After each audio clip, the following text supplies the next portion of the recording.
There you have it, folks. Our first fully mature, clean boll. And it's perfectly dried out too, so I don't have to worry about any of the bracts up here getting into the lint.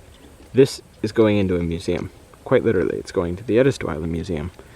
They've asked me about 8 times now if I could give them some cotton for the museum, and until today, with this boll here, I have not had anything display worthy to give them. So, that was the nice bookend closer to a great day I've had. Also of note today is the first open bolls on a transplant. This is 41T, seed origin 411C.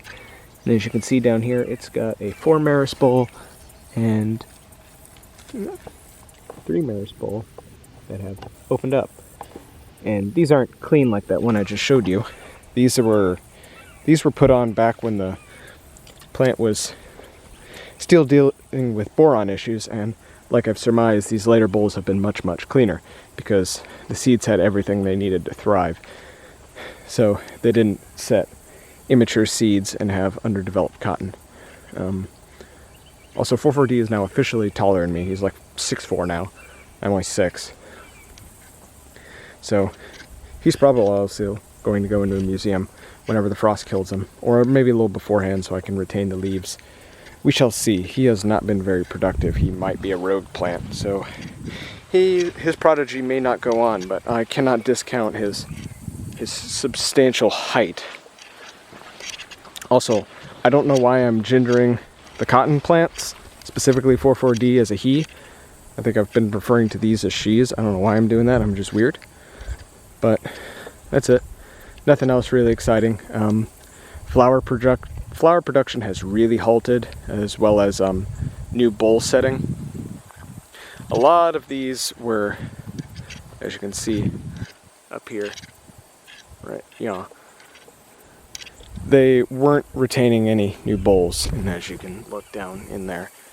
And the new bolls, the new fruits were not retained, they were dropped, which is totally to be expected at this point. We're well and through into cutout. So I'll just be interested to see, because I'm going to try and experiment.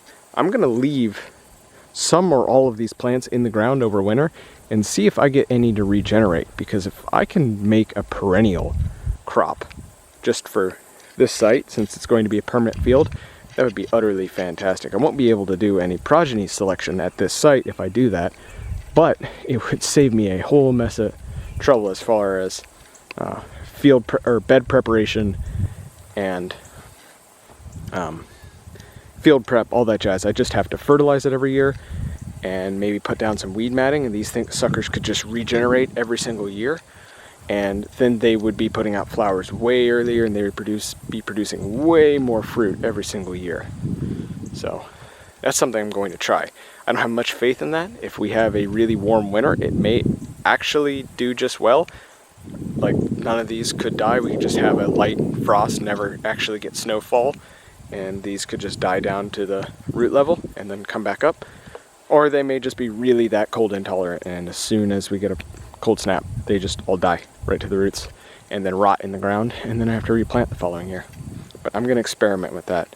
If I had shallower beds and a lot more mulch out here, I really am confident I could retain these as a perennial so long as we don't get any snowfall, which we don't, except for 2 years ago when we had a record snowfall, like most in 40 years. But yeah, that's where we're at. Nothing crazy new, just new, interesting boll production and not a lot of new production. So, until something else cool happens, Tom out. Sort of as a comparison, here is Sea Island cotton on the left and upland cotton on the right, and as you can see, they just do not look anything alike. This is very coarse, it's very dense. There's a lot of, this is a modern cultivar and this is an archaic cultivar, but they really do not look the same in any way, shape, and form. And this is 3-lock and that's 4-lock, so there is that difference, but this was primarily a 3-lock variety.